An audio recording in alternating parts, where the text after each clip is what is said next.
I grew up in New Jersey, and I went to study in Texas.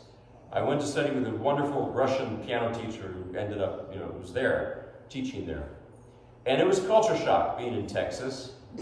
And, in the beginning, it was like the first couple of months I was there, I had to go to Walmart, get some things, and I was driving through the parking lot. I was stopped because there was a lady crossing the parking lot, and next thing I know, I heard what sounded like an explosion.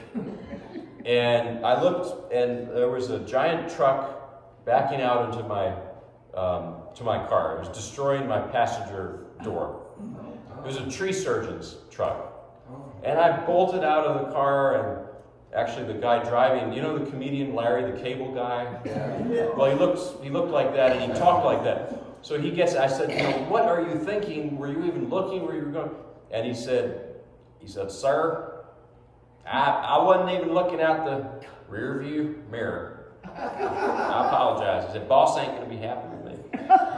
But I was still angry, and I was just, and he said, sir, I ain't trying to weasel myself out of this. I messed up, and I messed up bad. But he didn't say messed up.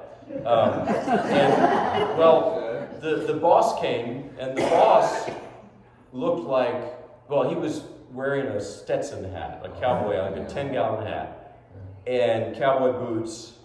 And behind him were these two other guys wearing the same Stetson hats and boots. It looked like a scene out of a Clint Eastwood movie, a Western, And he comes up to my damaged car, the boss, and he leans on it like this, and he stares at me. And he says, sir, are you in the medical profession? I don't know where he got that from. And I said, no, I'm a musician. I play classical piano. And at this point, he's looking at me like I'm from Mars. And I was thinking to myself, what do I say here? What do I say? I said, because my dad's from the South, I grew up on Hank Williams. I said, I like Hank Williams. And he's still there. He said, junior or senior? And I said, senior, of course. And he puts his arm around me. He says, you're all right. You're all right, kid.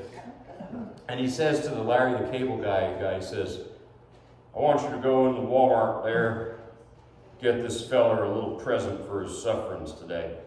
We're going to take care of his car. I was really stupid because he also said, you're welcome to join us. We're having a cookout out in the country, grilling up some briskets. I didn't go. I was too upset about the car. I should have gone, but it would have been amazing. But anyway, the story, the best thing about it was I got a present from them. They paid for the car and everything. I got home, I opened the present, and it was a tin of cherry-flavored chewing tobacco.